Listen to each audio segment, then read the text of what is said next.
need some research. It smokes, it drinks, it philosophizes. Just let me suck, please. Just a little suck on each one. My mouth's bleeding, Bert! My mouth's bleeding! Shall we talk now or wait? WNBC. WNBC. WWWNBC. You see, Amish makes a character. That there WWWNBC. Holy shit, I need a haircut. I was just like, it's just the wrong guy to talk to probably, but I haven't even combed it fucking like 6 months. I don't own a comb. Fuck Quit combs. bragging. Fuck combs. You haven't hair, motherfucker. Do it live. It's making me envious. You're just more masculine than me. That's it. That's what I think I need that Joe Rogan testosterone replacement therapy shit because I was looking at my shins. It's like my leg hair is disappearing. It's fucking gross. It's weird. Can't be fat with no hair on your legs. What the fuck? Start calling myself Rubenesque or some shit. Do you have much like other body hair, like chest hair and shit like that? I don't even know, really. I don't. It's not like I you haven't haven't looked at you, inspected you that close. ran your tongue up and down my navel and shit for a while. Kinda. I've just blocked it all out. I'm not a gorilla. I know you got like hairier. You got like Robin Williams arms and shit. Like your forearms. Definitely hairier than me. Fucking ape. I'm Got hair everywhere except where it should be.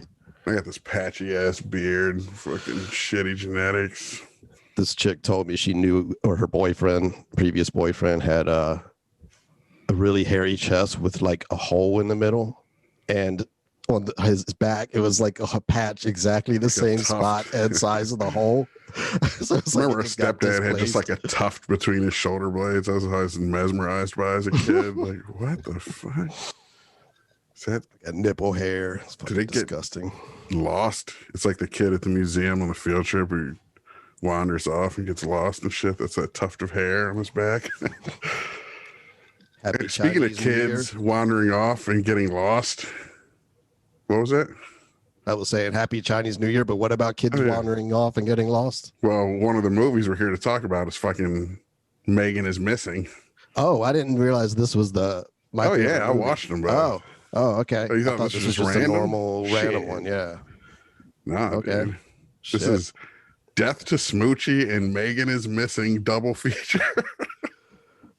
I love it.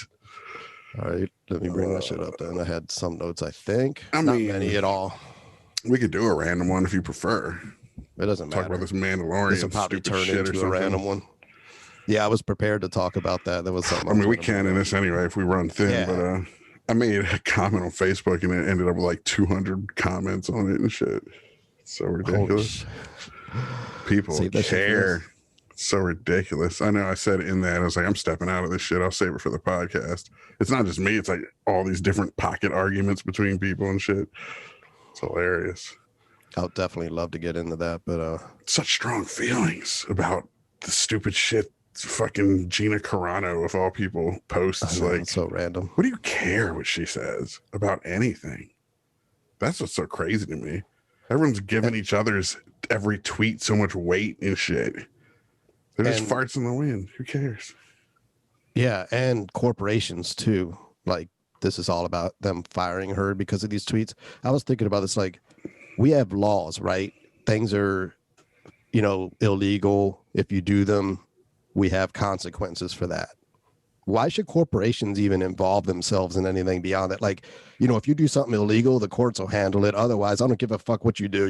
If I hire you as an actor or whatever, why is it their responsibility? Well, it's not moral on their part. They just care about protecting their brand and their business and shit. And for some reason, they're such cowards, these corporations, that they think these 15 or even 10,000 people angry on Twitter, which ain't shit. What percentage of the population is 10,000 people? Nothing. We lose that in fucking 3 days to COVID.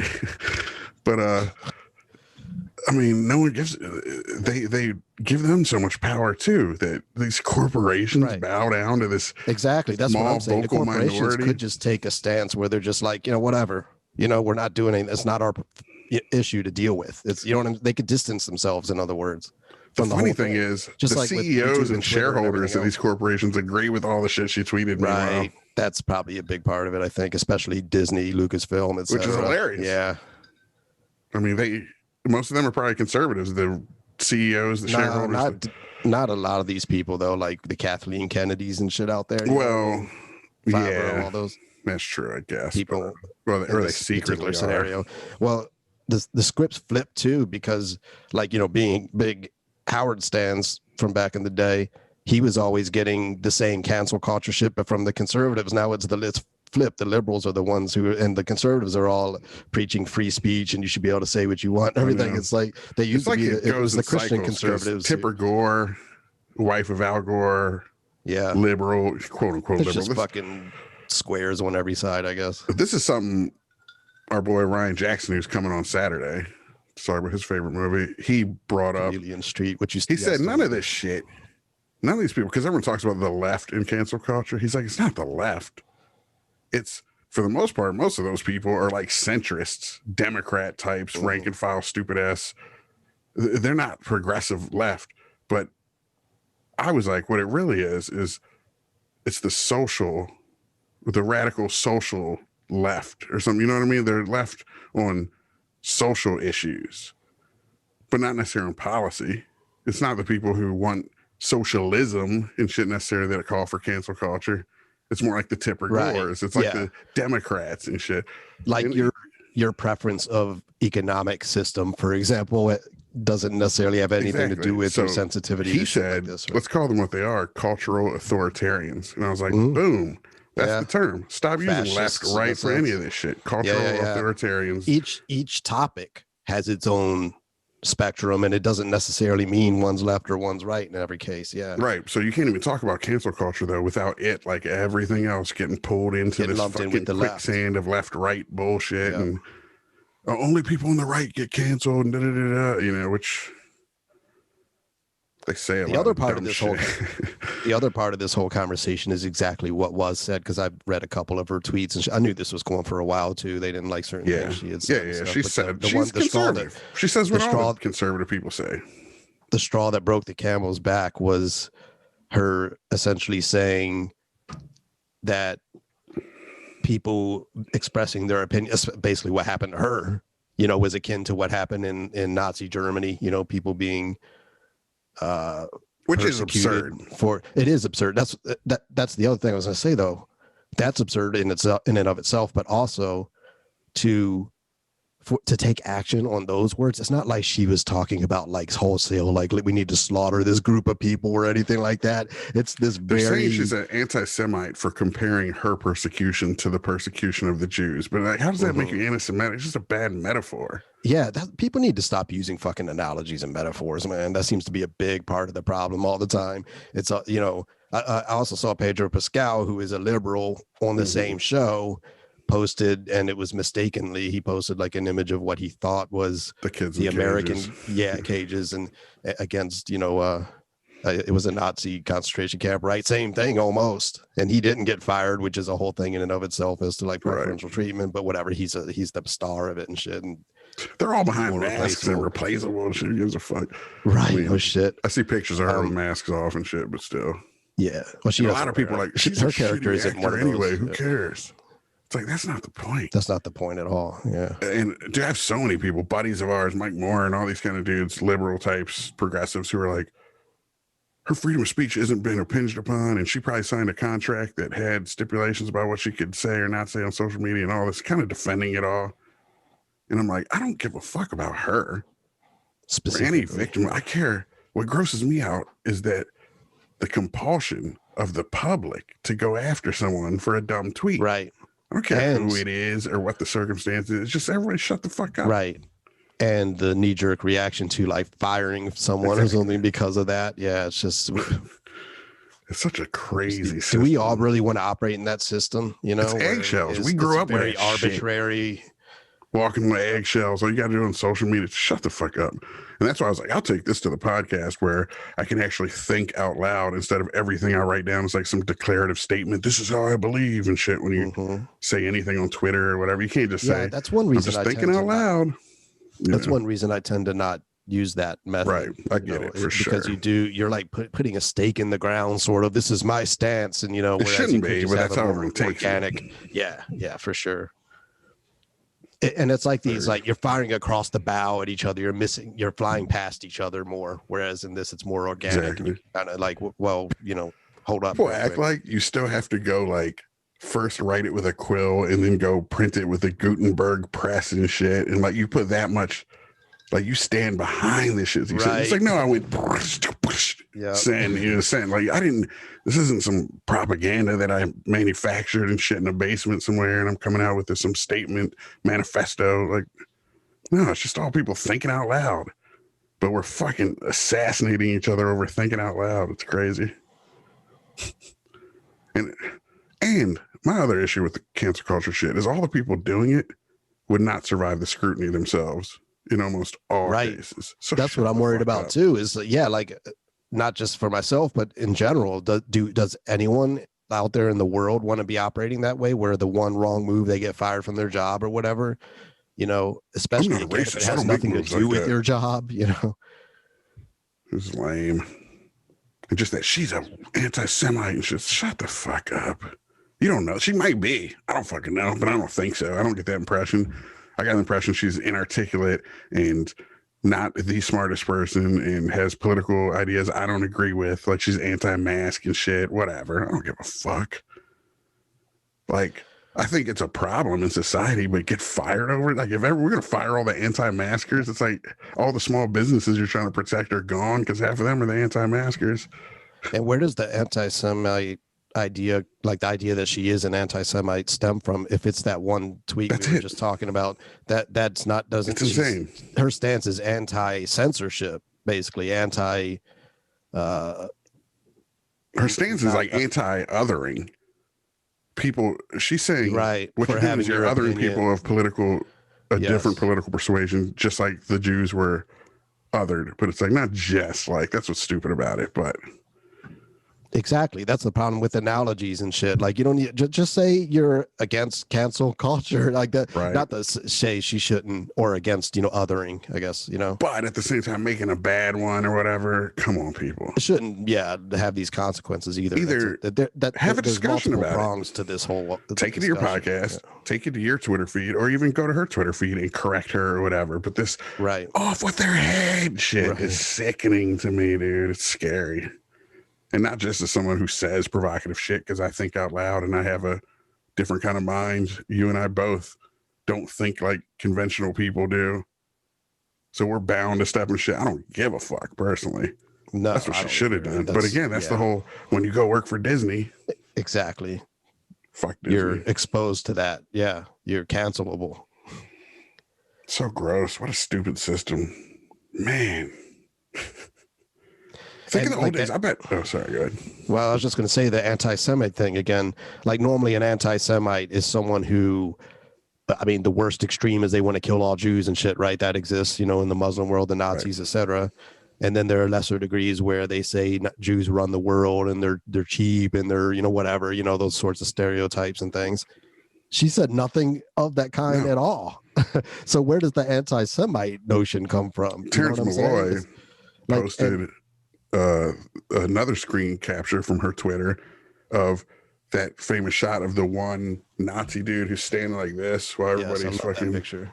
And she's like, what a beautiful love story that this is the one guy who refused to raise his hand because, Yeah. So I don't know of his story. She's not a fucking Nazi. They think it's the guy. But these are the same people who think everyone who is a Trump supporter is a Nazi and shit. So what are you going to do? And here's the other thing I was going to say about that too.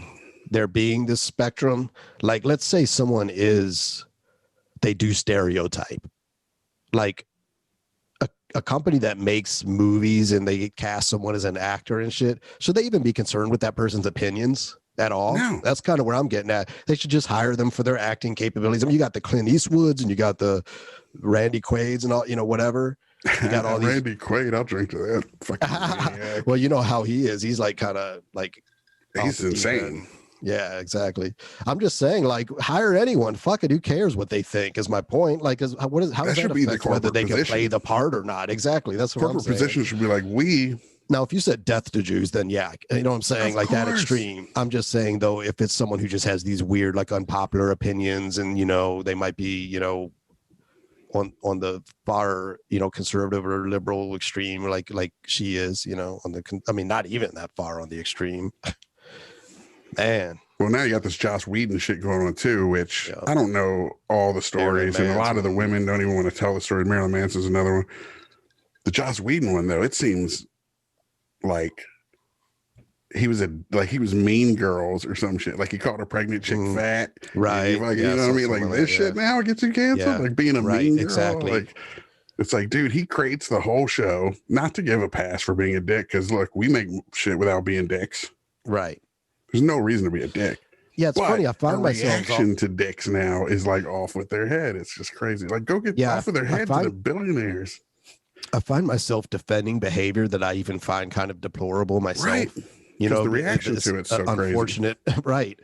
Like I don't do the kinds of things I'm defending. That's the weird thing. It's like that's another cognitive dissonance people need to be able to have to realize that your distinction people need to be able to make, that you might defend something even though you don't necessarily yourself want to do it, or that's even what I said about Gina Carano being reproachable in a way. I defend her right to be wrong. You know. And the Joss Whedon shit again too. Like his wife came out with this long thing about how she thought she was married to this feminist icon and all this, and it turns out that he wasn't. Now she's in therapy and PTSD and all this and shit, which I'm sure it fucks you up that you think you got this perfect husband who turns out he's been cheating on you serially and this and that. Sure. But that's life, you know. Life's dude, if you're gonna start punishing everyone in Hollywood for being a dick and fucking around, shut the whole town down, dude.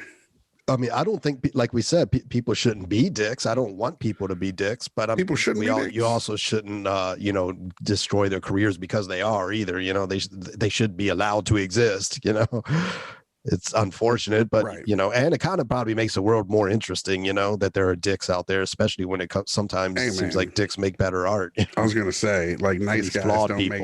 I mean, I consider us nice people, but we're also flawed, and we could easily be dicks if we wanted and shit. You know, it's in us. Oh yeah, I have to fight it. Right. Like I just try and treat people the way I want to be treated. That's it. But I got it in me to fucking annihilate you. You know. And when I was younger, I was more dickish. Yeah. As I got older, I got. Well, that's the thing. Just everyone. Especially, I hate the left and all that shit again, but you know, the progressive mindset, the humanist mindset is to give the benefit of the doubt to like murderers and shit. Yet not dudes who are dicks and call a pregnant woman fat and whatever one. Who knows what stress he's under and shit. It's just crazy what they'll give a pass to and what they won't. Right. It's the slights. They make mountains out of molehills, man. Fucking, it's crazy. So. Death to Smoochy. I'm just kidding. Do you want to make this just a regular one? I don't give a fuck, man. Either way. I don't care either. I'm pounding wine and shit. I mean, who knows how much we have to say about these movies, so maybe it's not. Well, yeah. First I don't off, feel like I have a ton to say we've been talking about doing our pick system up front now because the show gets cut off and people don't know what the fuck we're picking or whatever. And we created this whole new game where we each come with 2 picks and the other person gets to pick from those 2. But the one that wasn't picked rolls over to next week. So say I bring Super Mario Brothers, the movie, and Masters of the Universe. He has to pick one of those motherfuckers, whichever one he doesn't pick. The next week, it's still Masters of the Universe until he finally picks it, be it 10 picks down the road or whatever. That shit will get seen. It'll be a so tough it's cool. Too. They're equally bad. Everything gets their moment in the sun. So your rollover pick from last week was what? Santa with muscles, I think. Hulk Hogan as Santa Claus. Yes. Michael Veers, that dude, watched it. He's coming on Saturday too before Ryan to do Halloween. But Veers, I think. But right. Yeah, I remember him posting about watching Santa with muscles and how awful you told me about it yes. initially. But I just it's stuck in my brain as something to pick someday. Which we could have guests on for some of these, but the whole pick thing gets weird. Yeah, but if we just talk the picks, we just do ourselves, but we just have people to bounce shit off of, you know. But so what was your carryover? We don't even have room for another person. I know. My carryover was A War by Tobias Lindholm, who's the guy who made this movie. He's a what the fuck is he? Danish, I think so. And he made a sick movie called A Hijacking, which one of the best. Take Captain Phillips. That's the Hollywood version. Hijacking is the real shit. Like, it's so good. Just cinema verite, totally realistic, understated as hell. It's amazing. It's so much better than Captain Phillips. Mm-hmm. And that's no, insult to anyone who worked on that shit. But no, it's still, I mean, a huge achievement. Yeah, and he's written terrible, like a couple but, Thomas Vinterberg movies and shit, but he hasn't directed much else, I think. But this is a war. It takes place in Afghanistan.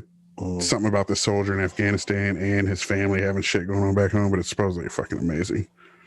And Santa with Muscles. What are you adding to it? What's your new pick? Our documentary is still cool. I did American Factory before. I'm always down with a good doc. Life Itself. It's a documentary on Roger Ebert. Yes. I always wanted to watch. It's supposedly really good too. So it's got like Werner Herzog and a few others appear in it talking about it and stuff. Dude, it's been on my list for ages. Sweet. Awesome. So Santa with Muscles or Life Itself. Do you want to pick one now? Should that be? I think that. Do you want to know what my other pick is? Yeah. Either way. I definitely Zardoz. Zardoz. It sounds familiar. Zardoz. Let's just Google it. The picture. Sean Connery, Zardoz. Yes, I've seen this. A John Borman movie from the 70s, which has been on my list of shit to watch for forever. But I've never watched. But dude, it's like Flash Gordon outfits. And yeah, I've definitely heard of this. So Zardoz in a war. It's beautiful. Oh, There's Life Itself and Santa with Muscles. I know. Yours is tough. Dude, I might let's table it. I'm gonna think on it. Okay. I don't know if the beauty of this system is that one carries over. So that's true, if you don't pick one this week, but that's part of the fun of it too, is like trying to pick something that keeps the other one at bay. You know what I mean? Like keep making the other pick so attractive. It will get hilarious if like Santa with Muscles has been there for like 26 weeks. Exactly. Like, it would. It's just like approaching DiMaggio's hitting streak and shit. I kind of want to pick It, which is ridiculous. Just because then, it'll keep it fresh and shit. Yeah, and there's always will be two picks and shit, Right. But then I'm scared next week something will come along and I won't pick Life Itself, which I've been wanting to watch. Fuck it, Santa with Muscles, dude. You picked? That's your pick? Yes. I'll pick mine now. I could probably do it pretty quick. I think I'm going to go with War. Same thing. Just like that gives us another crazy combo, which I like. Zardoz and Santa with Muscles. I didn't even think of it that way. I'm glad I did. Too similar and shit. Yeah. That is a good War point, and Life Itself. Like that sounds like a boring ass podcast, to be honest. Even though both movies are probably amazing. Yeah, War and Santa with Muscles sounds great. And then if we did the opposite next time, it turns out that way. Zardoz and Life Itself. Which it could be some other two picks in there. Who knows? So now that we've taken care of all our business, the housekeeping, which is kind of the fun part sometimes. Yeah. All right. What do we? Every time I have to refigure this out. Do I say? Well, let me think about this. Summary of yours, or do I say why I picked mine? It's like I say a summary of yours, and then you say why you picked yours. Yes. Which one are we going to talk about first? Death to Smoochie. That was my first question. Is it better to start with something funny and then with something fucking? Which one do you think we have more to talk disturbing? About? That's a tough one, honestly. Probably Death to Smoochie, I guess. I don't know. Let's get Megan is Missing out of the way, just so we can maybe end on a funny light note and shit. When the buzzer goes off, both just sitting there staring at our drinks and shit. Which could be hilarious. Yes, exactly. It works out either way, really, in the end. Just flip a coin. All right, well, I'll summarize Megan is Missing. Or Megan is Missing first. Megan is Missing is this movie that I came to find out was made in like 2006 and just sat there for like 5 years because no one wanted to fucking touch it until Anchor Bay. Sounds familiar. Which is a famous horror house that made, Halloween and all this kind of shit through the 80s. That now got folded into Lionsgate and has basically fucking disappeared. So one less place for cool, crazy horror shit. In 2011, Anchor Bay picked this movie up and put it out. It still didn't do shit. No one knew about it. It's this heinous found footage movie that is ultra realistically.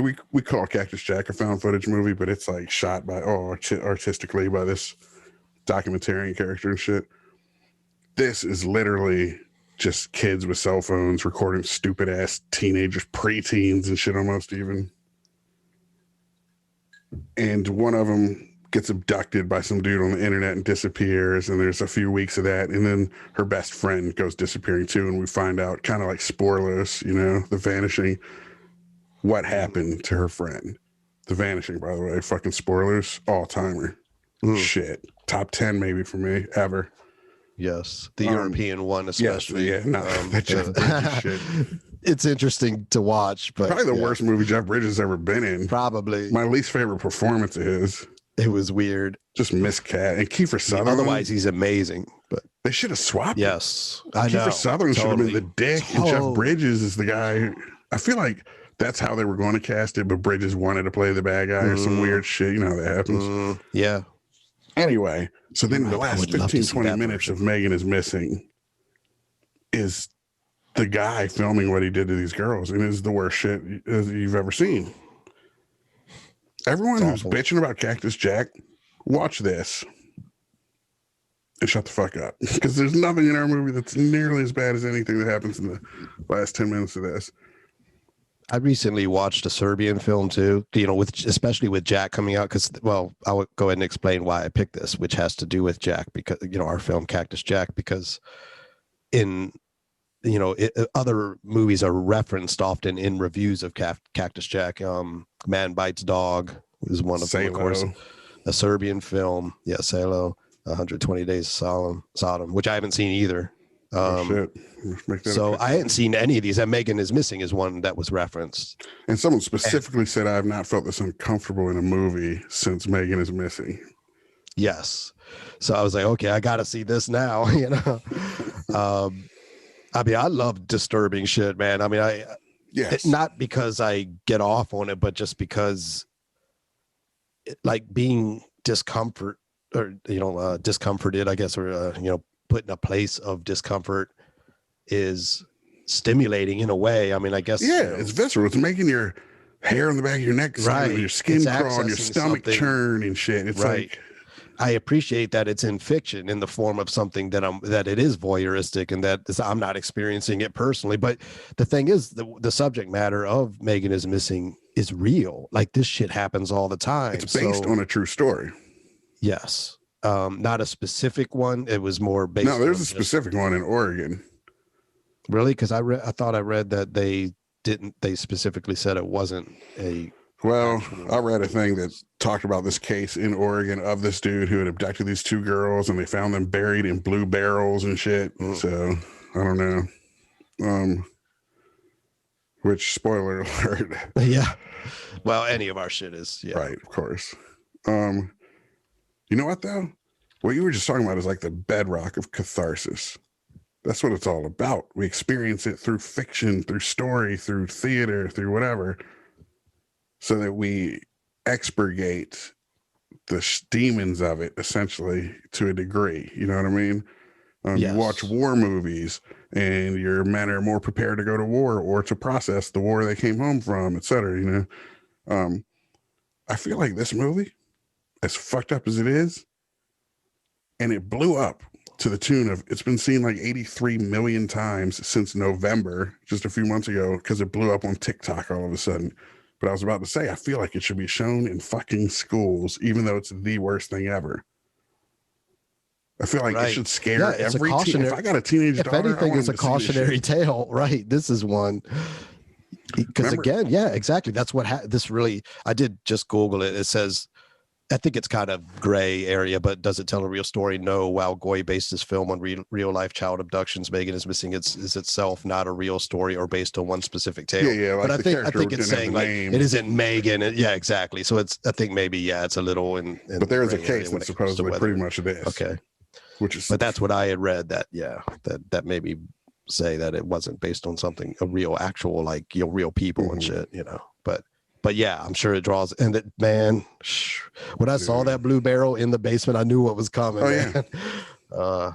And again, major spoilers, but that moment when he told her, you know, so the premise is, you know, Megan is missing, right? So this girl, well, let me just give it actually, that's your job, right? To summarize the the plot. But yeah, like I said, he then gets his hands on the second girl, and we see what happened to the first girl, which is basically she's just thrown in this dungeon and subjugated and forced to eat with no hands out of a bowl and all this. And then, of course, he fucking just rapes her, which is the worst shit ever.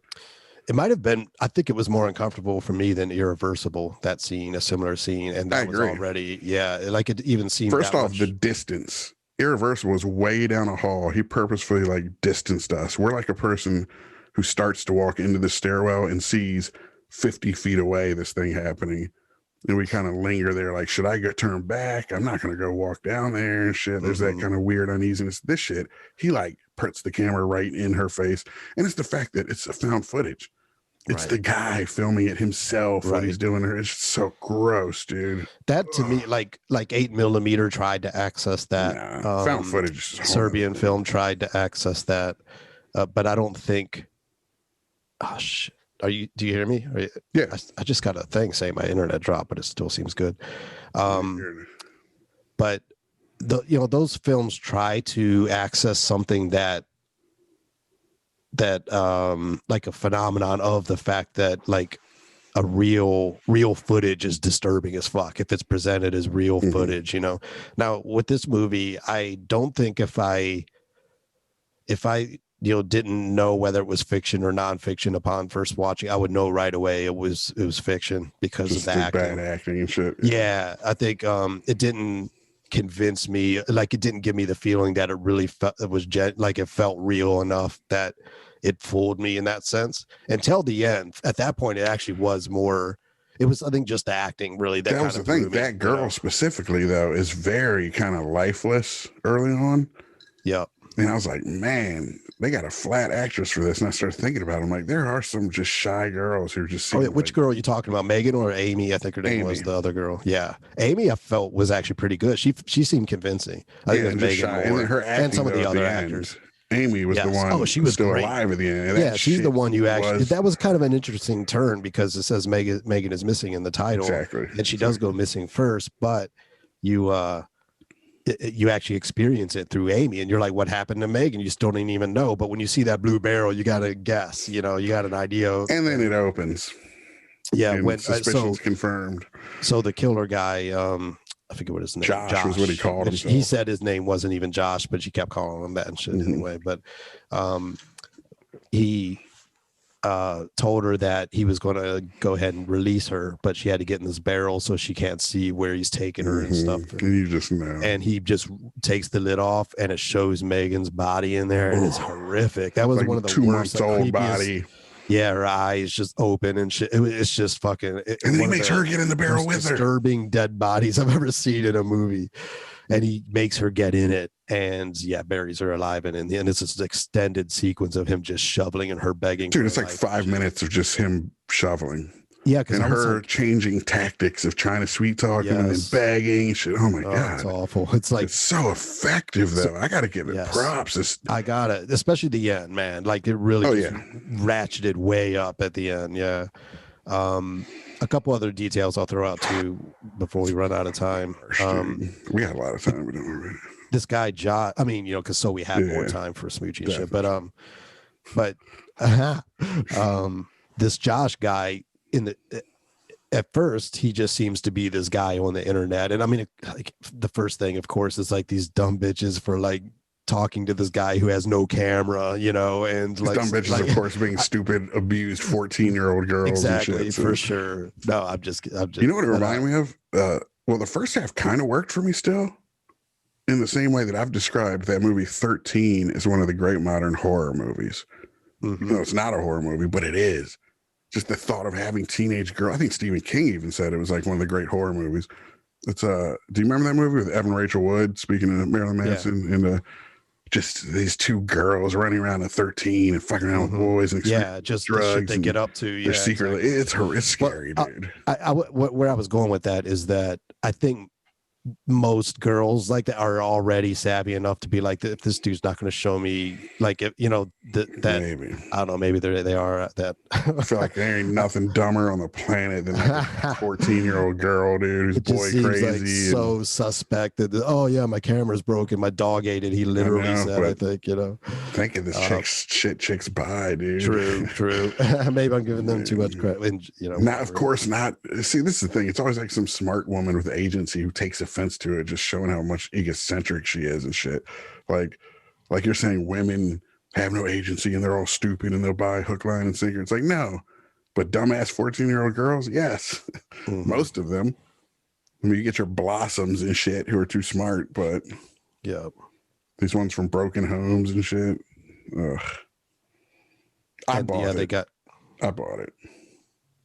Yeah, I just felt like if they would go on camera, but not the guy on camera. You know, that I don't know. I just felt like, well, it was filmed a while ago too. Look at that maybe. show Catfish, though. It's always that kind of shit.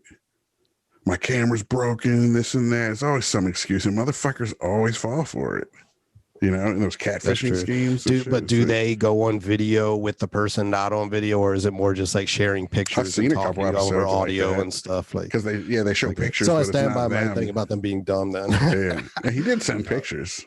Yes, but there was some skater kid that wasn't him. I'm sure. Just like that's the thing now. And if you've seen one episode of Catfish, you get yourself catfished. I feel like if you've seen one episode, you know to take someone's pictures, right click, hit Google search image, and see if that shit's from a catalog or who they say they are or not. You know, the image, if they stole the image, it's out there. And you can know pretty quickly. That's the first thing that fucking Neve dude or whatever his name is. Yeah. That silver-haired Max or whatever. Is that their names? Neve? How do I know that shit? I think that might be right. It sounds right. Well, that Max guy, remember, he like made that movie that Zach was in, that DJ movie, when we were writing that script for him shit. Anyway, not to bring that motherfucker up every podcast. Baba Booey. Every episode, that's the first thing they do. They image search the person's shit and they immediately find out it's not them. I'm like, you needed MTV to do this for you? What the fuck is wrong with you? So, when they go, I see what you mean. When they find someone else who is getting catfish, if you've seen one episode of Catfish, and you feel like the person you're talking to is fishy, you should know to do what it's self-delusion and shit. Yeah, exactly. It's wishful thinking. You know, they want it to be real. That's the problem. And I think this girl was probably the same way. She wanted this hot dude. Yeah, you know, it's fucking stupid. But it's weird because these girls already, you know, it's not like they weren't getting attention. Well, at least Megan, you know, wasn't getting attention and shit from other guys. But not from her mom and not from her dad. That's the problem. No, I mean from guys though, boys and shit, you know. But I'm just saying they're gonna keep trying to get searching for male attention till they find one that feels like dad or some shit. You know what I'm saying? Right. So fucking people are lame. Are gorillas like this? Like if there's a gorilla and its dad dies, like fucking. Does that other gorilla just have issues the rest of its life and shit and fuck all these other gorillas? Exactly. Or the human mind is we overinflate things too much. Exactly. The impact of things on us. All right. Now, Irreversible, I've suggested to several people. It's one of those litmus test things, funny game, same thing. Cactus Jack was compared to that recently too. Yes, by Mark Metcalf, which is awesome. Yep. This is, would you suggest this to people? Megan is missing. That's the question. I don't know if I could. I mean, I guess I would. I say if you have a stomach depends on the person. Harsh shit, by all means, watch it. Exactly. But honestly, again, everyone, we've had Hollywood tell us like this is too dark. This 83 million people have watched this shit on TikTok in the last 3 months. Right. So fuck you, people. Don't. A lot of people out there are watching even shit. Yeah, I mean, people are out there watching real fucking murders and beheadings and shit on the internet. So this is, compared to that, this is at least it's fiction. So in that regard, why wouldn't I kind of suggested, but I'm like, just know what it is going in. Yeah, that it's one of the most realistic, harsh, stomach churning. I mean, you want to rescue someone, you feel helpless because you can't do anything to help, even though you know it's fictional and shit, but you know it's happening every day in the fucking world. Exactly. And just we gotta keep an eye on your fucking kids Like, it sucks because you can't be a helicopter parent, but man, teach them to not be desperate idiots, you know? Right. Value themselves. I'm a avid consumer of true crime, like podcasts and documentaries and things.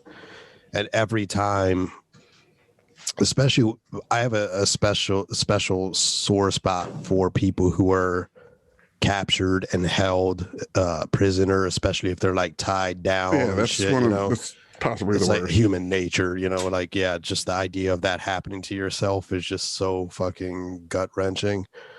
So yeah, when that went down in this, it's just really hits a primal level. And somebody who just does that to like young girls, like, you're just a pussy.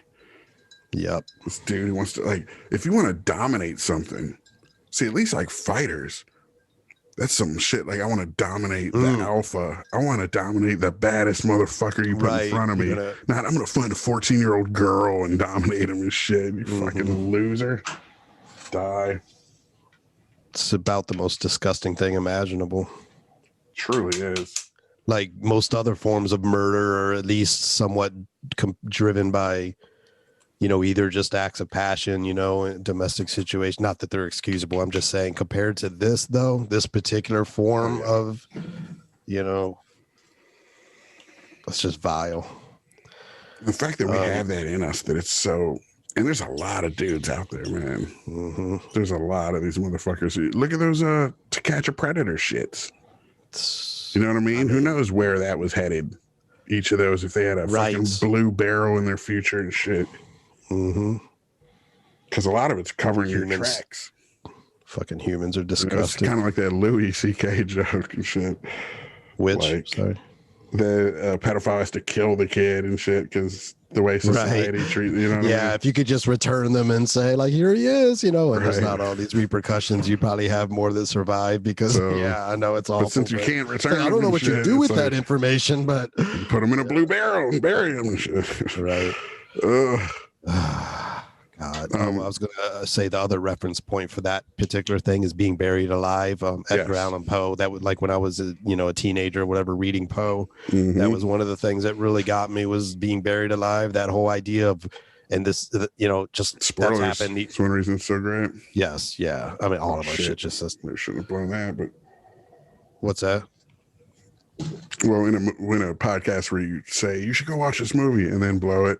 Oh, right. Oops. We should just make that a general rule that, like, in our fucking description or something, watch it first, you know? Like, I mean, I don't know, whatever. Fuck off. This is one that I think people should see before knowing anything about it. Oh, yeah. All right. Would you suggest this movie to Mom? Mom showed us Faces of Death. Right. And death not scenes, to put her out there. She worse. probably hates us telling people that. But. Faces of Death, half of it's fake, but she brought home ones that are even more like, well, there's like the famous Bud Dwyer video, you know, the guy who shot himself in front of an assembly because he was going to jail. That's even on YouTube, I think. Right, man. Millions of people seen that shit. Yeah. I mean, it's reality. That's the other thing. I mean, if you fucking hunt and shit like that, you see the same exact thing happen. You see fucking blood gushing and organs and all this shit. You know, it is. I don't think it's abnormal to be interested in seeing the craziest shit reality has to offer. You know? Yeah, like knowing we're all gonna die in whatever random way in a fucking car accident or whatever. You might want to have an idea of what that looks like. You know. Well, that's what they used to do. Remember, they used to show drunk driving accident pictures to kids, but now we're all very afraid. That's why I was saying this should be shown to everyone. It's like what happened. The original cautionary tales were the first fairy tales and shit. You know? They're for kids. I think so, man. I would want my if I had a teenage daughter, I'd want her to see this. Honestly, I'd be like, get terrified because this shit happens, man. I'd rather her be traumatized by this movie than that shit happen to her in real life. Yeah, I want every time she agrees to meet some dude at the mall that she thinks of this movie. Yes, you know what I mean. Like, take your mace, strengthen numbers, don't go anywhere alone. You know, just don't be fucking stupid. But they're so desperate. It clouds their judgment big time, you know, desperate for attention and hot skater boy to like them and shit. So stupid. Fucking hormones. I wish we could just for the record, I do buy hormones. For the record, I do buy that these girls would do this. That was more me It's reacting. just frustrating to watch. Like, yeah, well, when I called them stupid, I didn't mean to say that. I don't feel like, you know, like I get it. I get why they're that stupid because they are. It's naivete, you know, cunts. It's ignorance. Stupid 14-year-old. Yeah. So maybe that was too pejorative, I guess. You know, I know but what you meant. Yeah, the world knows now. If I can, I don't know how much time we have left on Smoochy. Should we get to Smoochy? Okay, let's dive in. Yeah. Do you want to summarize it real quick? All right. Sure. Yeah. So it's the plot is a Barney. Well, let's start at the beginning. It's actually okay. Robin Williams plays a character who I think it was Rainbow Randolph. Yes, Rainbow Randolph. A kids TV show character. It's like a Captain Kangaroo like song and dance number, right? Yeah. You know, kids morning show or whatever. And he ends up getting in trouble because he's like taking money to get people's kids on the show and shit like that. And the network, because of this blemish that they got from him, the black eye, you know, as far as publicity goes out to find the exact opposite, to find some wholesome, you know, TV kids show star, potential star, and replace the Robin Williams character. And they find that in Ed Norton, who is this Barney type rhinoceros Smoochy, who at the time is just doing like shows at clinics for people who are recovering from addiction. You're going to get off that smack. Yes. And they bring him on, Catherine Keener, who's amazing. Best thing in it. All three people I named are fucking just like, you know, upper echelon actors. Yes. Robin Williams, Ed Norton, and Kathleen Keener. Not my favorite performances of either Robin Williams or Ed Norton by a long shot. Maybe some of my least favorites, but they're the shit. And Catherine Keener, I thought was the best thing in it. But she was. I agree. Yeah. So she's the network representatives who finds Smoochy and makes a star out of him and puts him on TV, and the show starts to take off, and there's this sort of power struggle, and there's all of this corruption surrounding the whole scene of everyone with their fingers in the pie and criminal elements, which, Rainbow Randy, the Robin Williams character was a part of, prior to Ed Norton coming on. So then all these conflicts, like charities, like everyone's corrupt. Yes. Which is probably one of the better things about it. The satirical elements. Yes. Even if it's a bit messy and shit, Right. And hyperbolic and stuff. Yeah. Well, just the fact that it's a kid show of all things, that it's all this corruption around it and shit, which is pretty funny. And it culminates with, basically eventually Smoochy pisses off so many people that were entrenched in this system that was working for them, this corrupt system, that they decide to take him out. And there's this big kind of showdown at the end of this fucking Smoochy on Ice show. And it's pretty much a happy ending at the end. The bad guys. Him and Rainbow Randolph end up together on a show, even though they were bitter rivals and shit. Yes. So you want to talk about why you picked it before we go into our analysis of it? I mean, I picked it in part just because I remember we saw it in the theater, and I remember fucking hating it. Mm-hmm. But I love Robin Williams. Robin Williams, right. I remember someone on Twitter a while ago was like, what celebrity death actually impacted you in any meaningful way? And I was like, Robin Williams, of all the ones I think of, that shit sucked. It still sucks. And we're going to be talking about Dead Poets Society coming up in a couple of weeks, which is a super special movie to us, maybe our all-time favorite. And I think I would go on record and say that, at least in this episode, it's going to be nuts. But that was part of it. I just wanted to start watching some more Robin Williams movies. I've been thinking about him a lot with the Dead Poets shit coming up. And I just got all these stacks. And I'm like, I want to be hitting new shit that neither of us have seen, but I also want to revisit some of these older movies that time has forgotten or whatever. And the satire of it was one thing, because I started thinking of the premise again. The premise is gold. If you told me there's this movie about these warring, it's like the Bone Wars, but with fucking Barney and Captain Kangaroo are at war and shit. That sounds great to me, Yep. The execution. Mm-hmm. That's its biggest drawback to me. Like the hyperbolic nature that I mentioned. It's sort of like Hudsucker Proxy and stuff like that. The Coen brothers, where it's just a little over the Terry top. Gilliam light. Yeah, Terry Gilliam's a good with reference Dutch point. angles and weird. Like Danny DeVito is trying very hard to, but it didn't feel like it's him. He's not that kind of filmmaker. It felt like a guy who usually does pretty static stage shots, trying to be zany and shit directing, and it kind of just didn't work for me. And what's funny is it's consistently so. So that makes me think that was I feel like they accomplished what they wanted. You know what I mean? Like it wasn't angles, this, that, or like, and maybe because they were aiming for it, they overdid it a bit. You know what I'm saying? They either overdid it or underdid it. Right. To me, like when it first comes in on Jon Stewart in that boardroom and shit, it's kind of Terry Gilliam light, like I said.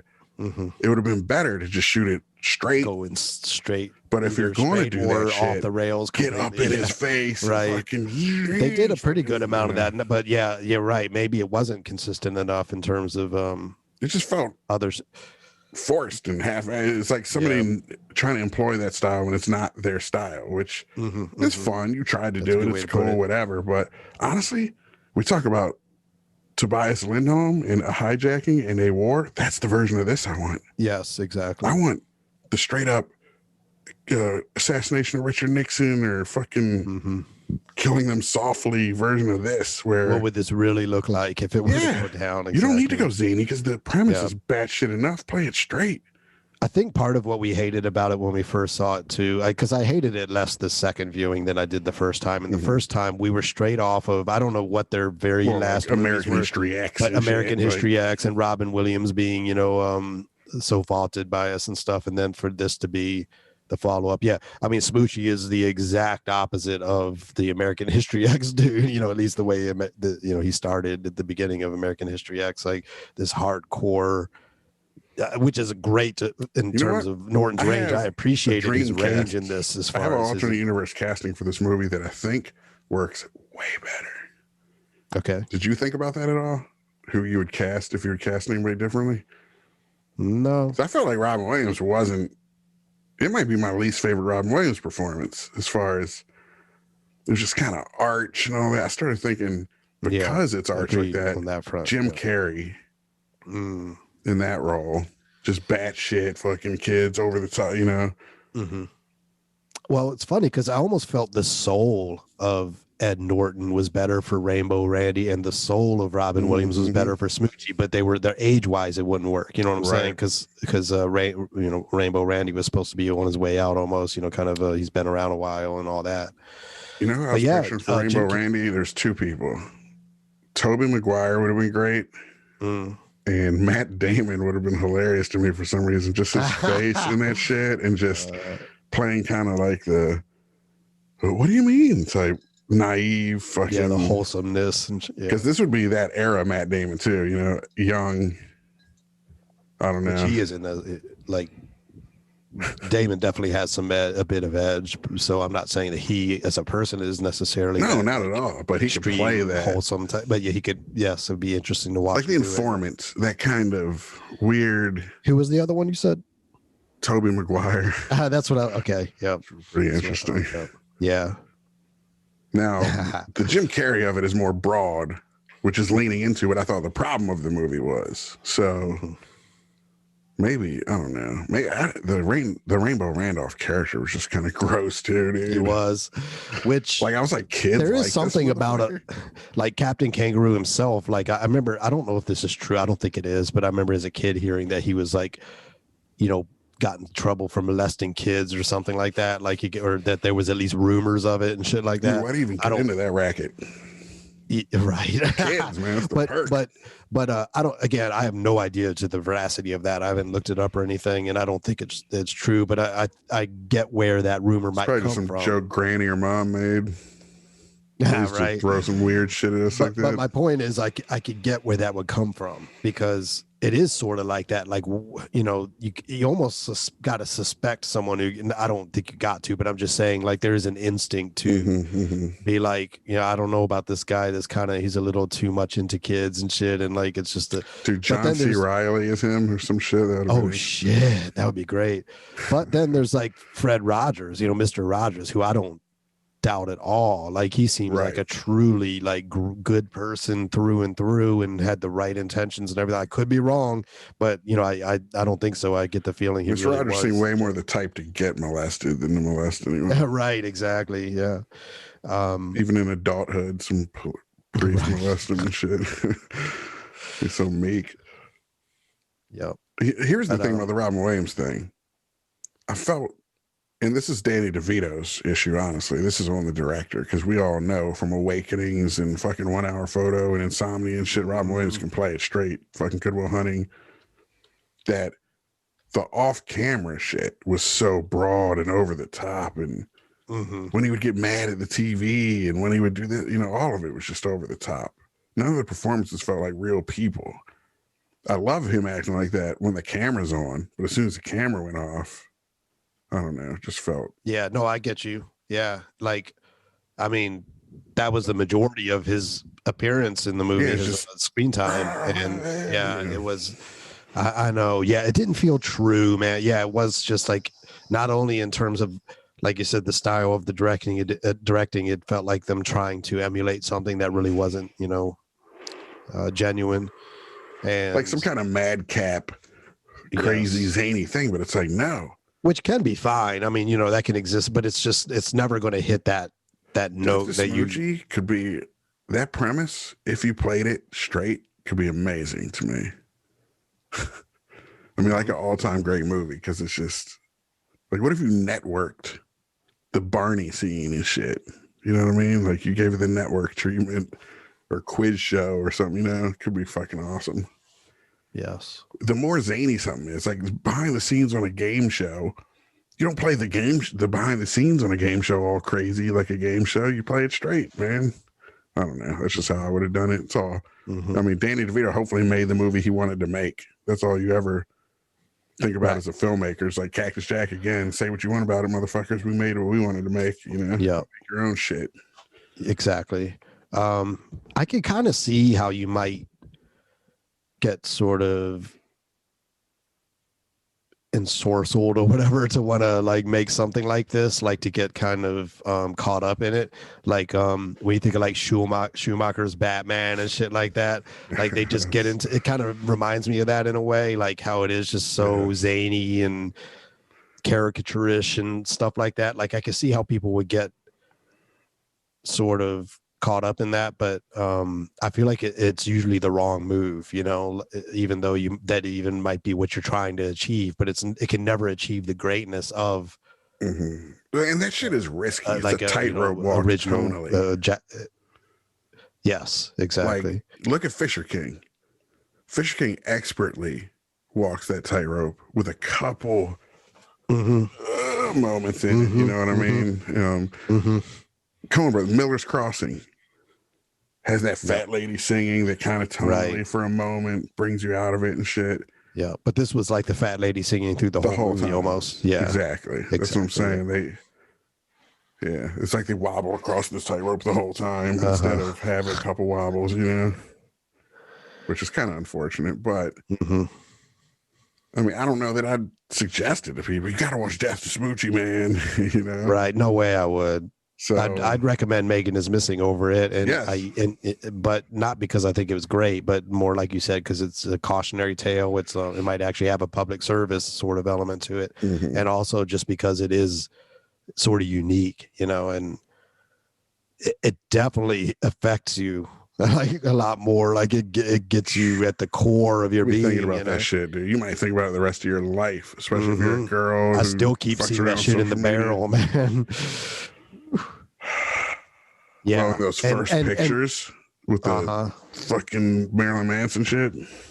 Yep, speculums or whatever. And we're like relatively big, you know, male, you know, dudes and shit who are not this kind of person's target. So I'm already horrified and like by the idea of that happening to myself. So I can only imagine an actual person who might be a target of someone like this, you know, like imagine what it's like to be a young woman who is walking across in a parking garage or something.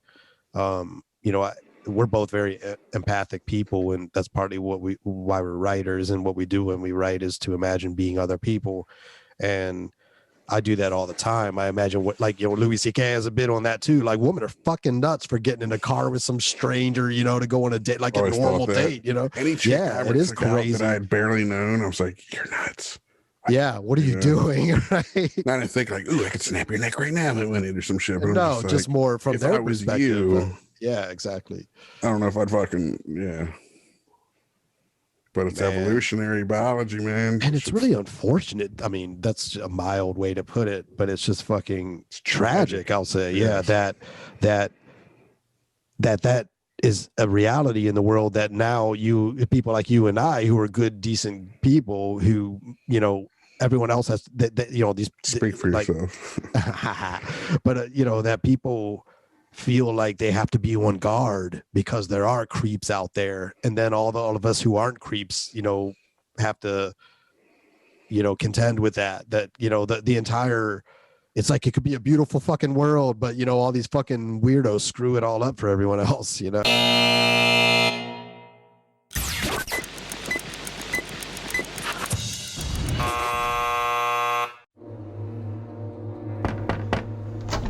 You're alone, right? Yeah. Is it cool if I start filming now? No, when we get inside. Why are you here? I just thought it was really interesting, you know, that someone hasn't left their basement in 6 months, not even to use the bathroom. Is that true? Why would I want to go out there? I got everything I need right here.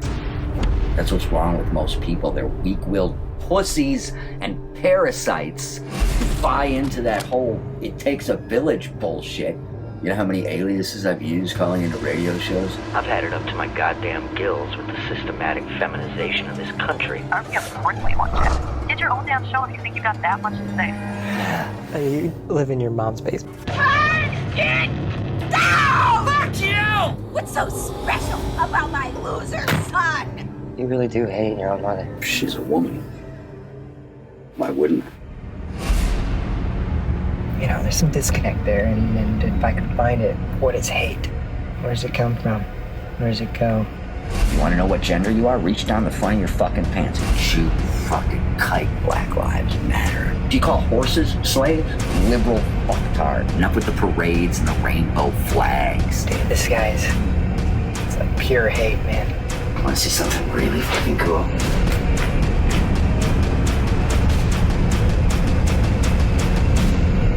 This guy is a fucking animal. He's got himself on a leash. He's itching to get off that fucking leash. And he's gonna fucking kill some people. You wanna fucking show him? Stop! What do we hear? Look at me! Look at me! We're gonna help you show him the light. We're gonna change the world. This is Cactus Jack coming to you live from a studio audience. To the man who calls himself Cactus Jack, we have watched as you have rocketed to infamy. And you wonder why these cornered animals lash out. Pick a fucking side. And now, we have watched as you have called for literal blood. I know you're out there listening. It's buzzing in your ears, burrowing into your brain. Do it. Jack, you're gonna love this. I pulled that trigger on that motherfucker's head. Your VPN will not shield you. The darknet will not hide you. You and your kind are finished. You think I'm scared of you? Come and fucking get me!